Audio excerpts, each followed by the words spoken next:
Doctor ortho Ayurvedic oil और capsule, अब दर्द भी घुटने टेकेगा।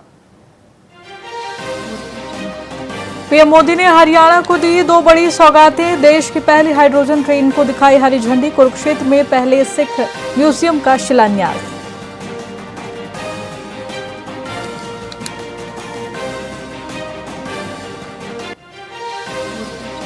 कुरुक्षेत्र दौरे पर केंद्रीय मंत्री धर्मेंद्र प्रधान शैक्षणिक और संगठनात्मक कार्यक्रमों में शामिल। आरएसएस पदाधिकारियों संघ की बैठक की।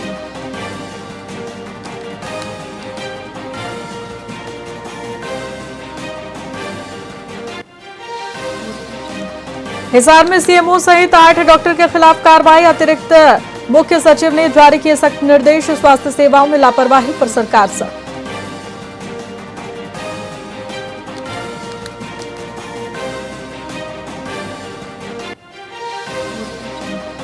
दुष्यंत चौटाला ने सोनम वांगचुक से की मुलाकात। सोनम वांगचुक को प्रतीक चिन्ह और पुस्तक की भेंट। चौटाला ने जंतर मंतर पहुंचकर अनशन को समर्थन दिया।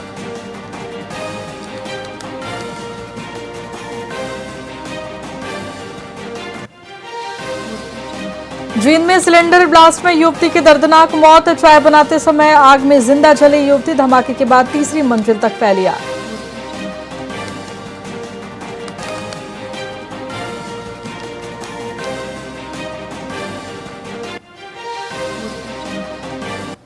नमस्कार, मैं आपके साथ खुशी गोस्वामी। वेब न्यूज में आप सभी का बहुत बहुत स्वागत है। रुक करेंगे खबरों की ओर।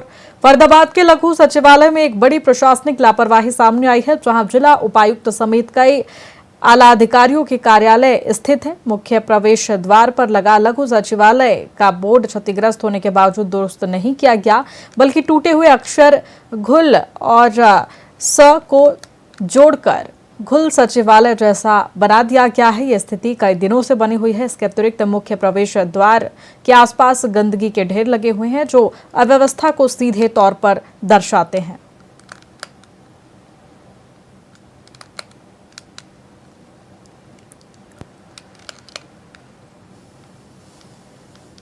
द्वारका एक्सप्रेसवे पर रफ्तार का कहर देखने को मिला, जहां तेज रफ्तार कैब और लोडिंग ई रिक्शा की भीषण टक्कर में कैब चालक की दर्दनाक मौत हो गई। यह हादसा तब हुआ जब कैब दिल्ली की ओर जा रही थी और उसने ओवरटेक लेन में चल रहे ई रिक्शे को पीछे से टक्कर मार दी। इस जबरदस्त टक्कर के कारण ई रिक्शा में लदा लोहे का सरिया कैब का शीशा तोड़ता हुआ चालक के सीने के आर पार निकल गया, जिससे उसकी मौके पर ही मौत हो गई। कैब में सवार एक महिला यात्री गंभीर रूप से घायल हो गई है, जिसे अस्पताल भेजा गया है। पुलिस ने शव को कब्जे में लेकर जांच शुरू कर दी है।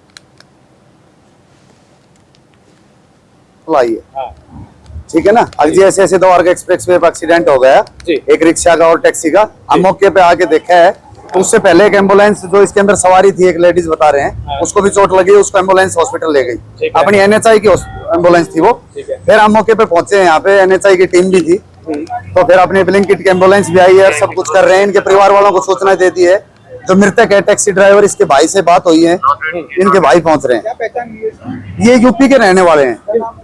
इसका तो पहचान नाम का नहीं पता, इसके भाई का नाम सुमित है, तो उससे बात हुई है। सरिया जो था वो इस मृतक के फेस पर लगा। हाँ, इसके फेस पे लगा है। और ये गाड़ी की, इसकी जो टैक्सी है सरिये वाली गाड़ी है, इसकी स्पीड कम थी। एनएचआई फरीदाबाद के बल्लभगढ़ स्थित अटल ऑडिटोरियम में केंद्रीय राज्य मंत्री कृष्णपाल गुर्जर और कैबिनेट मंत्री विपुल गोयल सहित सैकड़ों लोगों ने प्रधानमंत्री नरेंद्र मोदी के जींद कार्यक्रम का सीधा प्रसारण देखा। इस अवसर पर देश की पहली हाइड्रोजन ट्रेन को हरी झंडी दिखाने के बाद केंद्रीय मंत्री कृष्णपाल गुर्जर और कैबिनेट मंत्री विपुल गोयल ने पत्रकारों को संबोधित किया। उन्होंने प्रधानमंत्री का आभार व्यक्त करते हुए कहा कि मोदी जी ने हरियाणा से बेटी बचाओ बेटी पढ़ाओ का संकल्प लिया था और आज हरियाणा के जींद व सोनीपत के बीच हाइड्रोजन ट्रेन शुरू कर इतिहास रच दिया गया। उन्होंने जोर दिया कि हाइड्रोजन से चलने वाली ये ट्रेन कार्बन उत्सर्जन को कम करेगी। मोदी जी ने हाइड्रोजन ट्रेन चलाकर पूरे देश के अंदर आज हरियाणा से ये ट्रेन चली है, और हरियाणा वासियों को और माननीय मुख्यमंत्री जी को मैं इसकी मुबारकबाद देता हूँ। और जो आज विश्व की सबसे लंबी हाइड्रोजन ट्रेन की शुरुआत की है, तो वो हरियाणा से की है। और मैं समझता हूँ कि कार्बन उत्सर्जन के साथ साथ आगे फ्यूल एफिशिएंसी के अंदर भी पूरे देश को इसका बहुत बड़ा लाभ मिलेगा।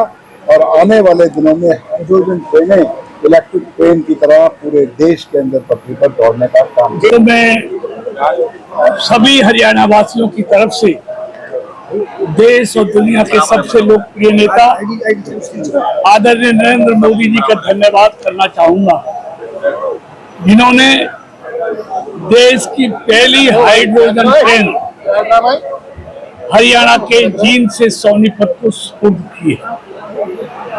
ये पल हरियाणा के लिए बहुत गौरवशाली है। ऐसे ही देश के प्रधानमंत्री जी ने देश में बेटी बचाओ बेटी पढ़ाओ का संकल्प भी हरियाणा की पानीपत की धरती से शुरू किया। जिला परिषद के बैठक में सीईओ शिखा अंतिल के बीच में ही चले जाने से पार्षदों में भारी गुस्सा है। पार्षदों ने सीईओ पर सरकार की छवि खराब करने, उनकी सुनवाई न करने और विकास कार्यों को जानबूझकर लटकाने का आरोप लगाया है। यह घटना फरीदाबाद के लघु सचिवालय के कमरा नंबर 603 में हुई है, जहां विकास कार्यों पर चर्चा चल रही थी। पार्षदों का आरोप है कि जब उन्होंने सीईओ से काम न होने के बारे में सवाल पूछे तो वह गुस्से में उठकर चली गई। पार्षदों ने इसे सदन की अवमानना बताया और डीसी तथा मुख्यमंत्री से शिकायत करने की बात भी कही।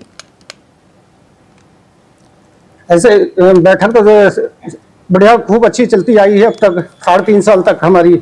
आज कुछ ऐसे इशू थे हमारे जो हमारे कुछ तो कंप्लीट कर दिए, कुछ तो 1-2 इशू ऐसे चल रहे हैं जो हमारे 1-2 मीटिंग पहले भी रखे वो आज भी वो गोल गोल हो गए। उन पे हमारे पार्षद संतोषजनक बात दिखी नहीं। पार्षद नाराज भी नजर आए क्या? हाँ, इसमें थोड़ा सा वो कुछ ऐसे काम विकास कार्य है ना जो हमारे टाइम से ना हो रहे, उनके ऊपर थोड़ा सा बताइए। देखिए, हमारी जो सरकार इतने अच्छे ग्रांट भी दे रही है, जैसे वाइस चेयरमैन साहब ने बताया, सारे काम सुचारू रूप से अच्छे से चल भी रहे थे और जो पुराने काम कुछ रुके हुए, आज तो ऐसी बेइज्जती हुई है कि ऐसा लग रहा है कि हम जिला परिषद ही नहीं है, हम सदस्य ही नहीं है सदन के। ऐसे उठ के चले जाना, वॉकआउट करना, वो सही नहीं है। अब हम वॉकआउट करते हैं तो सब लोग रोकते हैं, भाई तू क्यों जा रहा है। आज मैडम को कौन रोके? हमने कोशिश करी, नहीं रुकी। वॉकआउट करना गलत है, वो डिसीजन गलत है। हर 2 महीने में मीटिंग होती है, 2-3 बार से तो ऐसा हो रहा है कि बस वो गोलमाल हो रहा है सब। अब वो किस वजह से हो रहा है, वो क्या कारण है, वो तो मैडम ही बता पाएंगी। आज बाकी मीटिंग की तरह आज भी मीटिंग हुई थी जो हर 2 महीने में होती है और सभी जितने भी पार्षद है वो सब लाइट और बेंच की डिमांड कर रहे थे, लेकिन मैम ने बिना बात सुने, बिना किसी को कारण बताए और वो अपनी मीटिंग बर्खास्त करके चली गई। क्या हर बार इसी तरीके से मीटिंग होता जब भी मीटिंग होती है?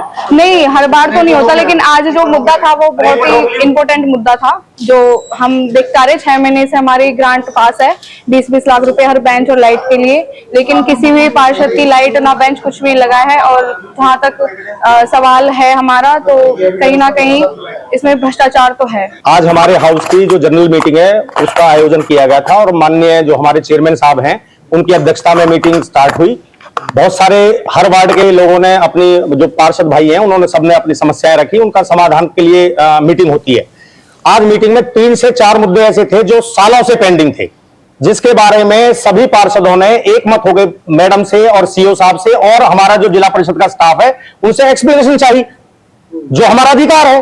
हम जनरल मीटिंग में जो बातें कर रहे हैं उसके लिए हमने वो बातें की। ऐसे